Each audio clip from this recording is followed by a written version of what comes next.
मरते दम तक युद्ध को तैयार ईरान, जनवरी जंग में फंसे ट्रंप नेतन्याहू।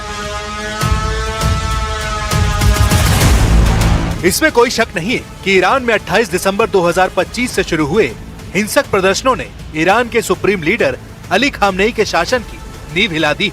लेकिन यह भी सच है कि लगभग एक महीने से आंतरिक उठापटक और हिंसक प्रदर्शनों से जूझ रहे ईरान ने ईरान के अंदर मौजूद मोसाद और CIA के एजेंटों को काफी हद तक काबू कर लिया है। 37 साल के ईरान की सत्ता का केंद्र बने 86 साल के खामनेई ने भी साबित कर दिया कि ईरान और इजराइल जून 2025 जैसा अगर हमला ईरान पर करते हैं तो ईरान उन्हें भीषण नुकसान पहुंचा देगा। कुछ पश्चिमी देशों की खुफिया रिपोर्ट में दावा किया गया कि 14 जनवरी 2026 को जब ईरान पर अमेरिका बहुत बड़ा हमला करने वाला था, उस हमले से कुछ मिनट पहले इजराइल के PM नेतन्याहू और सऊदी अरब के प्रिंस सलमान कुछ ऐसे खुफिया इनपुट अमेरिका तक पहुंचा दिए, जिसके बाद ईरान पर बहुत बड़ा हमला करने की हिम्मत ट्रंप की टूट गई।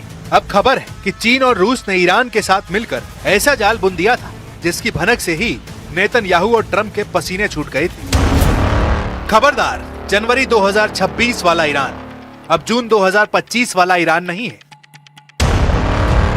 अगर अमेरिका और इजराइल मिलकर ईरान पर अगले कुछ घंटों या दिनों में हमला करते हैं तो इस बार ईरान युद्ध जीतने के लिए नहीं बल्कि अपने दुश्मनों के वजूद तबाह करने के लिए जंग करेगा। जो खबरें आ रही हैं उसके मुताबिक सुप्रीम लीडर खामनेई और उनके कमांडरों ने जिस रफ्तार और तेजी से ईरान के अंदर और ईरान की सरहदों पर अपनी आक्रामकता दिखाई है, उससे ट्रंप और नेतन्याहू भौचक्के रह गए।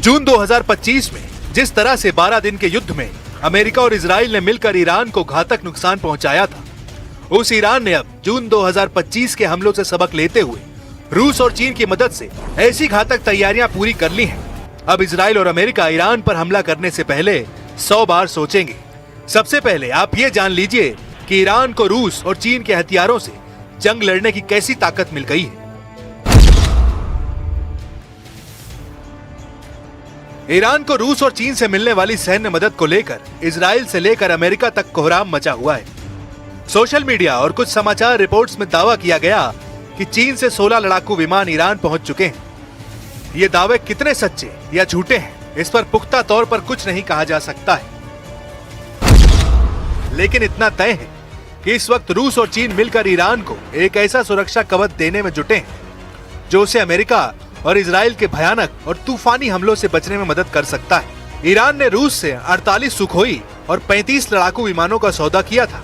हालिया लीक हुई सैन्य दस्तावेजों के मुताबिक रूस इनमें से 16 विमानों का पहला बैच तैयार कर रहा है। खबर यह भी है कि चीन अपने सीधे तौर पर J-20 या J-16 विमान ईरान को नहीं दे रहा है, लेकिन वो ईरान को HQ-9B एयर डिफेंस सिस्टम और उन्नत ड्रोन तकनीक की आपूर्ति कर चुका है। सोशल मीडिया पर चल रही खबरें रूस के 16 विमानों के बैच और चीन की तकनीकी मदद को मिलाकर पेश की जा रही हैं। रिपोर्ट्स के मुताबिक रूस का उन्नत S-400 एयर डिफेंस सिस्टम अब ईरान में तैनात किया जा चुका है। यह अमेरिका और इजराइल के लिए सबसे बड़ी चिंता है, क्योंकि उनके स्टील्थ विमानों को भी ट्रैक कर सकता है। रूसी कारखानों में ईरान के लिए 16 विमानों पर काम चल रहा है। ईरानी सांसदों के अनुसार अगले 2-3 महीने के भीतर इनका पहला हिस्सा ईरान की वायुसेना में शामिल हो सकता है। वहीं चीन ईरान के साथ सैटेलाइट डेटा साझा कर रहा है। इससे ईरान को इजरायली और अमेरिकी गतिविधियों पर नजर रखने में मदद मिल रही है। कुछ रिपोर्ट्स में यहां तक दावा किया गया रूस के राष्ट्रपति पुतिन और चीन के राष्ट्रपति शी जिनपिंग ने ईरान को इस बार जबरदस्त मदद करने का मन बना लिया है। 14 जनवरी को डरा था अमेरिका, नेतन्याहू पर ईरान का खौफ।